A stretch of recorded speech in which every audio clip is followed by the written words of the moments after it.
Malawak na pananaliksik, malawak na paglalakbay, malawak na kaalaman. Welcome Green Discovery Channel. Magandang araw sa lahat. Dito tayo ngayon sa isang lugar kung saan popular na ginugulay na kahoy ang bunga, or kung tatawagin dito sa Region 5 or Bicol ay ugog. Nga ito, ginugulay nito ang bunga, at kung titingnan natin ang mga dahon, napakaganda, at ang bunga nito ay parang langka na masarap gulayin. Ngayon, bago tayo magpapatuloy, sana nasa mabuti kayong kalagayan, at God bless sa lahat sa nanonood, at maraming salamat po. Ngayon, dito tayo sa isa nating na-discovered na isang puno nga masarap gulayin, na ang tawag dito ay ugog, na kahalintulad niya ang langka na bunga. Kung titingnan natin, ang porma niya ng bunga ay mga bilog, na para siyang langka na magandang tingnan, na masarap itong ginugulay dito. Na ito, ang kanyang puno, hindi masyadong kalakihan, at maganda ang kanyang mga dahon. Nga ito ang maliliit pa na tama siyang gulayin. Pag matanda na ito ay saka siya nahuhulog at nahihinog sa puno, at ang buto nito ay masarap din pala kainin, at nilalaga ito ng 1 hours ang kanyang buto.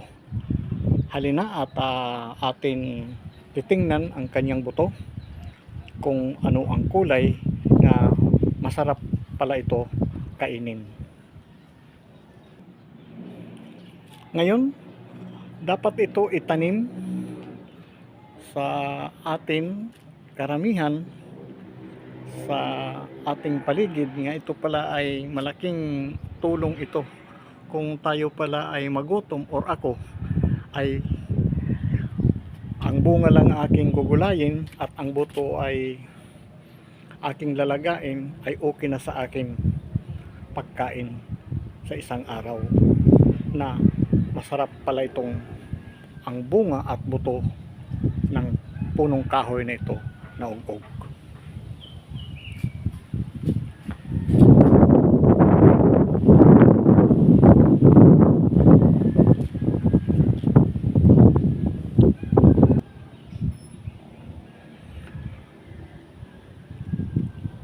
Ngayon, tutuklasin natin ang buto at titingnan natin, let's go, kung ano ang kanyang kulay at ano ang kanyang hugis.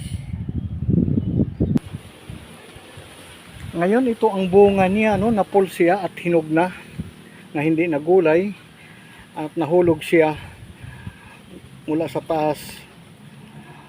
At ito ang atin ngayon tutuklasin, kung ano ang kulay ng buto niya, na masarap daw kainin, at nilalaga ito ng pinapakuluan ng tubig ng 1 hours, mga ka-discover.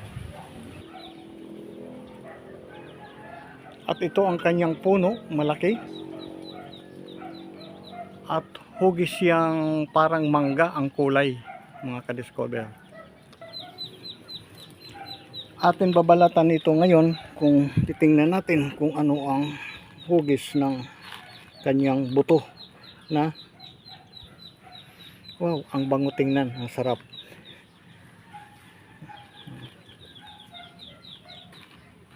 Ang tigas.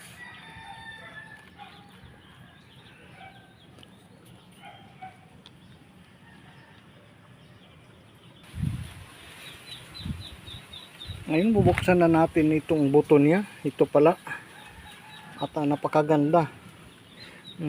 Mabango tingnan siya.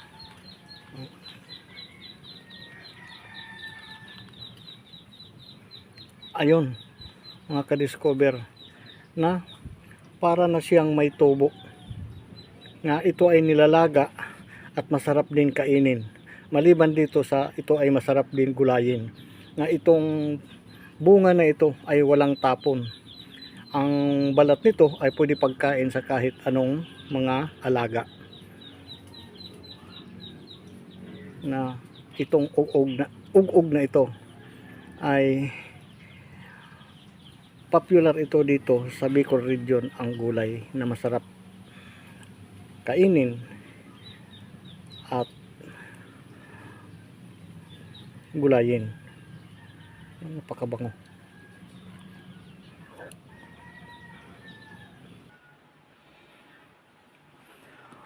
Ito na ngayon yung buto ng ug-ug at aking nang nilaga at pwede na itong kainin na napakagandang tingnan at mayroon pa ito siyang mga parang seed at nilaga na ito ng 1 hours. Ngayon susubukan natin ay ako muna ang kakain na masarap nga ito pag nilalaga daw to, mga ka-discover.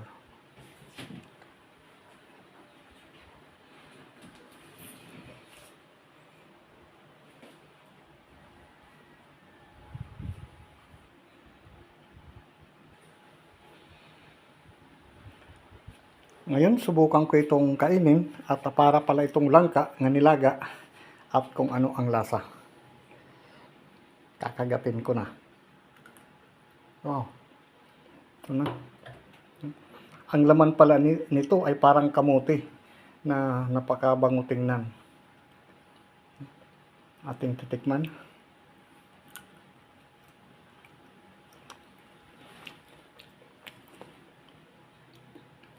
Masarap nga at matamis-tamis siya, mga ka-discover.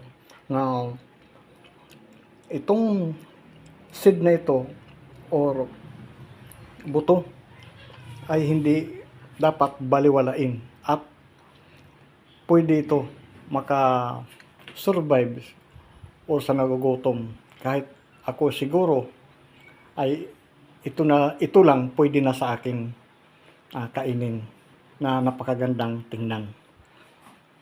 Ang buto nito na kahoy na ug-ug kung tawagin, mga ka-discover.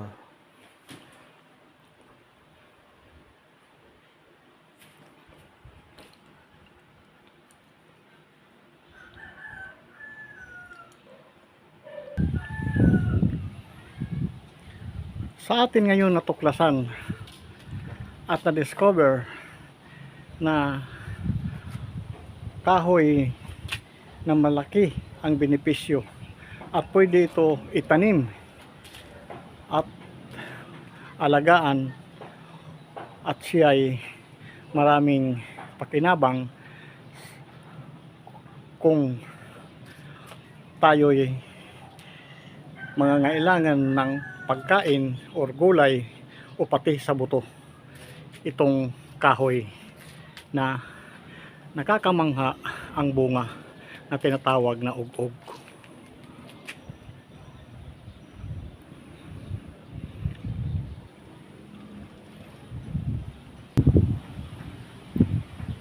Sa ating mahabang pananaliksik at paglalakbay, sa muli, hanggang dito na lang sa Green Discovery. At maraming salamat po sa panonood.